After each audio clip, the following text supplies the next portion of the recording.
o doutor Alberto Emanuel Albertin Malta, que falará pelo Sindicato Nacional de Peritos Criminais Federais.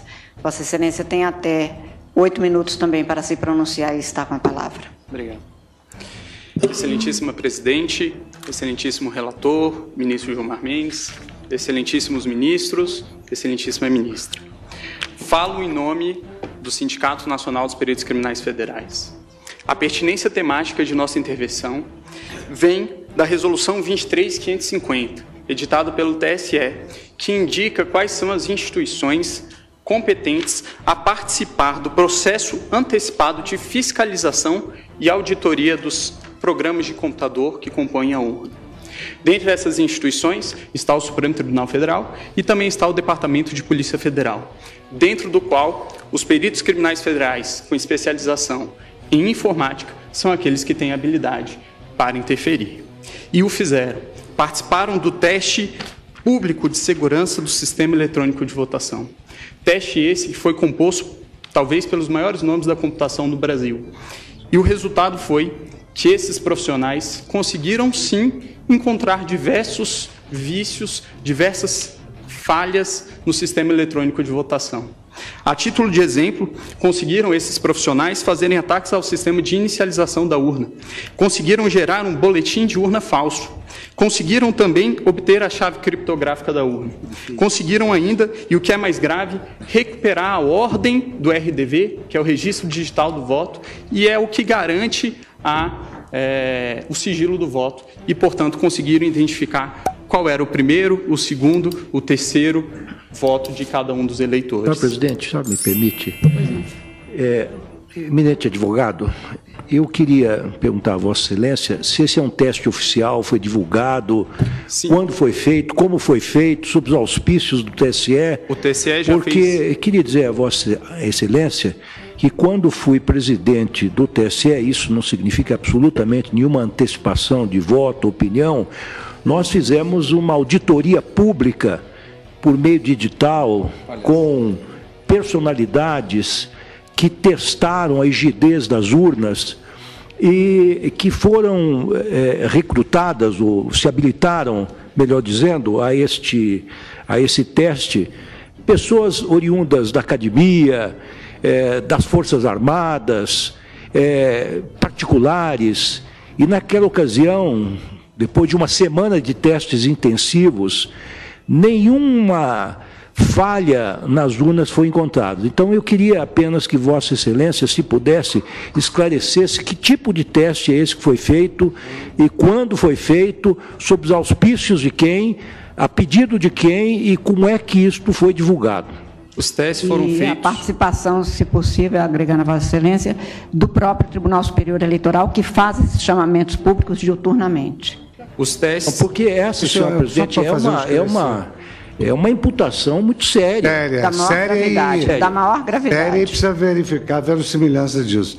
Eu estou impedido, senhor presidente, que eu formulei um pedido nas informações, mas eu queria apenas esclarecer que há menos de um mês foi realizado o último teste. Isso. Todos os processos eleitorais são feitos. E eu queria saber se foi nesse teste que teste de 2017 e de 2016. Sim. Agora, principalmente foi encontrado pelo tribuna é um dever do advogado. Pelo grupo G4, que é o grupo do advogado Peixinho, do perito Peixinho, pelo grupo também do professor Diego Aranha, da Unicamp, e também pelo grupo do professor Dourado Rezende. Ok? Se o relatório do TSE... Para deixar isso claro, o TSE, com licença do advogado, o TSE, a rigor, sempre fez esses testes. Todos os chamamentos são feitos. E isso está, inclusive, nos atos normativos que balizam toda essa questão. E houve, de fato, e o tribunal sempre chamou, na verdade, chama os melhores hackers, os melhores peritos, para fazerem esse teste em nome da segurança do sistema. E depois faz o reteste, de modo que isto, neste caso, inclusive, o tribunal reconheceu o trabalho do professor Diego Aranha, que conseguiu progresso, mostrou falhas e depois houve a reprogramação. De modo que isto é absolutamente normal e só mostra a seriedade com que o TSE tem-se havido nesse tipo de matéria. É absolutamente rotineiro isso que se faz. Mas só para efeito de... É que essa é uma afirmação que está sendo feita da tribuna, é muito séria. O questionamento realmente. Do ministro Lewandowski, exatamente porque talvez as pessoas não saibam que estes testes são feitos a cada período, publicamente, com chamamento público e dado à pública, inclusive, todas as informações relativas,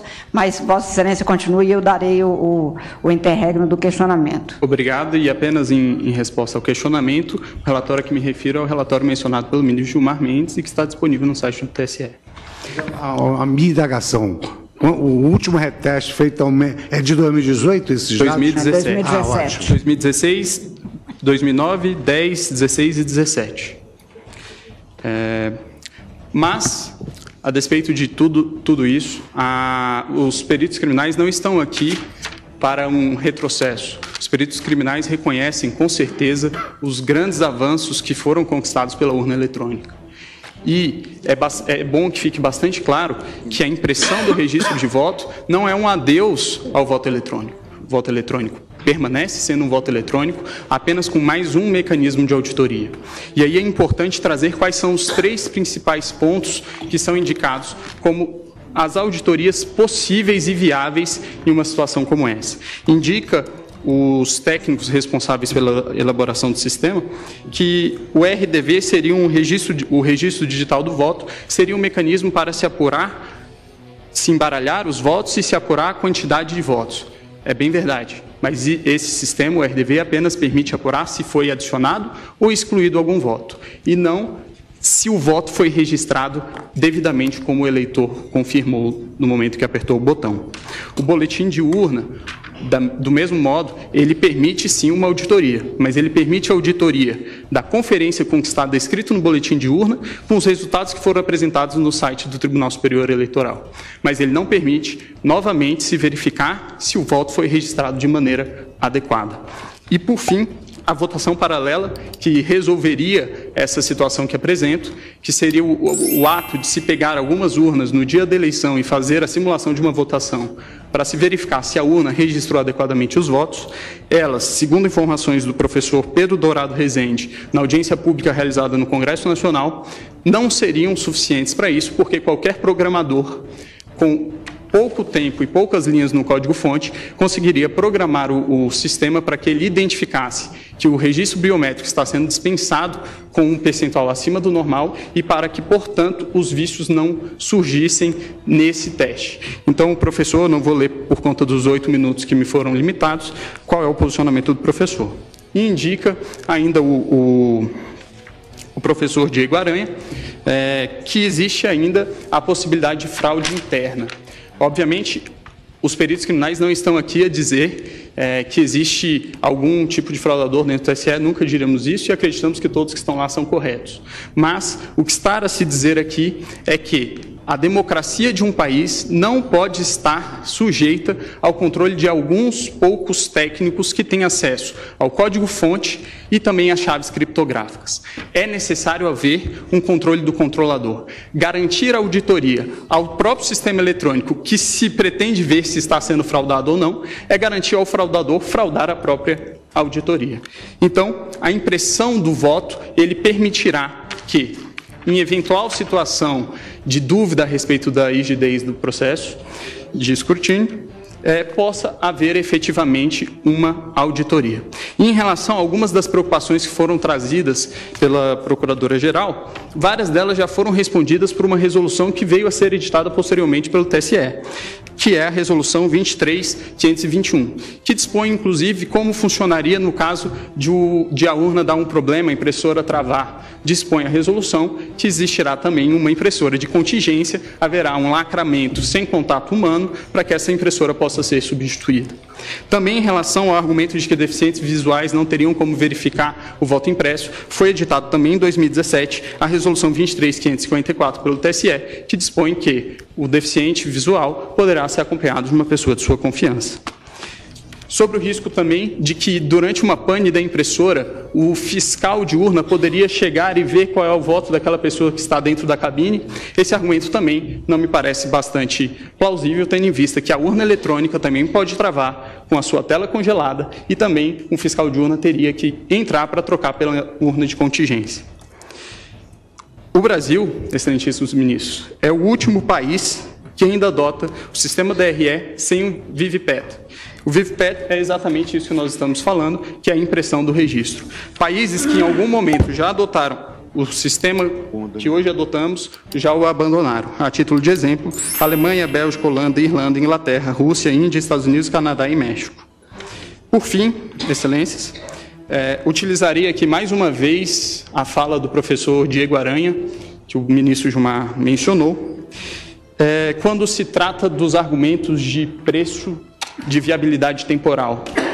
E aí eu vou tomar a liberdade de ler nesses meus últimos minutos. Diz o professor: é inegociável a existência de um registro físico para fins de transparência.